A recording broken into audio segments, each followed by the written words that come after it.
আজি আমি second public meeting যোৱা 1 তাৰিখ পৰা আমি ষ্টাৰ্ট হৈছে পাব্লিক মিটিং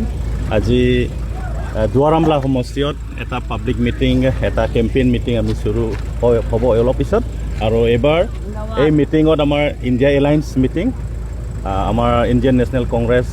দলৰ পৰা থাকিব মিটিঙত আৰু আমাৰ APSLC দলত থাকিব সো এবাৰ ৰাইজে বিচাৰিছে যে এলায়েন্স হ'ল আমি বিজেপি ইয়াৰ পৰা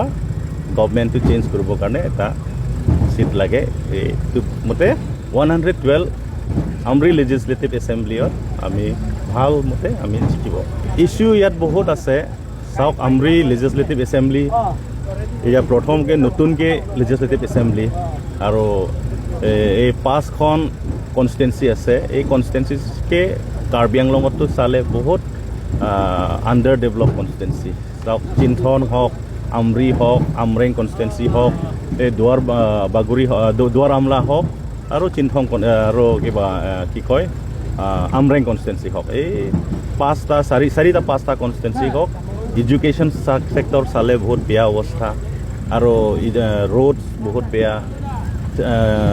ইলেক্ট্ৰিচিটিটো অলমোষ্ট নাই কিছুমান area almost 70 to 80% area network coverage নাই তো বহুত ইস্যু আছে কিন্তু আমি এটাকে কাম কৰিবলৈ আগবাঢ়িবলৈ চেষ্টা কৰিম ৰাইজে বহুত আশা কৰিছে যোৱা 13 বছৰত বহুত আশা কৰি বিজেপিত কাউন্সিল ইয়াত গভৰ্ণেন্স কৰিবলৈ দিছে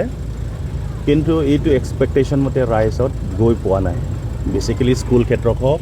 যে ৰুৰেল ইকনমি ক্ষেত্ৰত হওক সিম্পল বহুত ডেভেলপমেণ্ট কথা হওক ইমান গৈ পোৱা নাই আৰু যিমান বিজেপি ইলেক্টেড লিডাৰ্ছ ইয়াত যোনটো আছে এইবিলাকত ৰাইজৰ যোনটো গ্ৰিভেন্সেছটো এড্ৰেছ কৰিব পৰা নাই আৰু